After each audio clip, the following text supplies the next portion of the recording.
Mr Speaker, my question is to the Minister of Health. Can he guarantee the provision of child cancer services in Wellington? The Honourable Tony Ryle. Mr Speaker, shortly the National Health Board will release a National Child Cancer Plan that will incorporate the shared care agreement for child cancer services in Wellington as agreed between the Canterbury and Capital Coast Health Boards. In relation to Wellington region patients, I'm advised as expected they will receive between 80 and 90% of their treatment in Wellington, depending on their type of cancer. The Honourable Ruth Dyson. Does he stand by his statement that the recommendation for 3 oncology centres, including Wellington, should be implemented, and that there is no reason to doubt the continued logic of that recommendation? The Honourable Tony Ryle. Mr Speaker, I think it would depend on the context of that statement if that was in fact what I did say. The point is the people of Wellington can't carry on with an on-again, off-again service, and what is being proposed in the plan and in the shared care arrangement with Canterbury will provide 80 to 90% of the care for the kids with cancer in Wellington. The Honourable Ruth Dyson.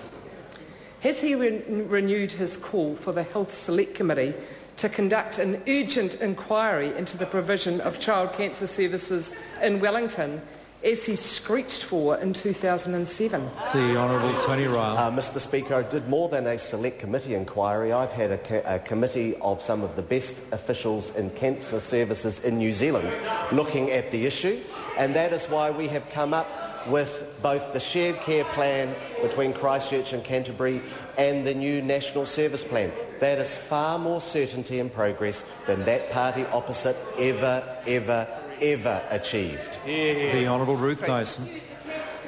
Does he still maintain that it is, quote, appalling that our capital city is unable to offer the full range of cancer services for its children, as he said in 2007? And if he is still appalled, what's he doing about it? The Honourable Tony Ryle. Well, Mr Speaker, it is disappointing that the full range of services can't be provided, but what is important is that we should have some real action to make sure that we have certainty of the services. And that is why the shared care plan has been put in place between Canterbury and Wellington. That's far more than we had previously. It does mean that 80 to 90% of the children in Wellington will get their treatment in the capital city. This actually provides a greater level of certainty for those people than there was previously for the last few years. Katrina Shanks.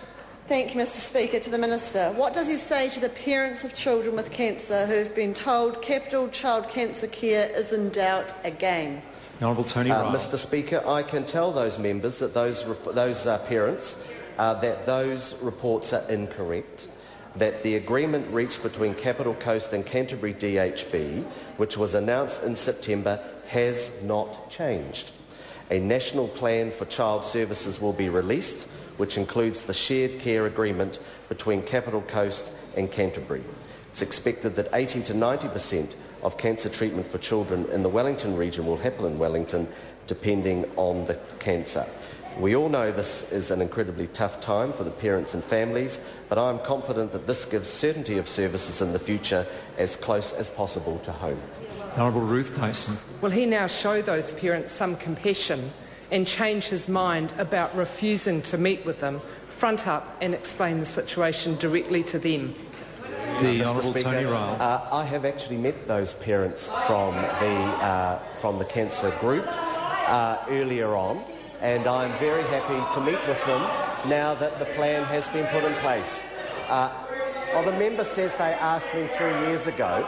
Actually, I met those parents this year as we began this process, and I think that many of them will realise that a very good arrangement has been put in place so that we don't have the on-again, off-again service that we've seen for the last half-decade here in Wellington. Question number 6, Te Uroro Flavel.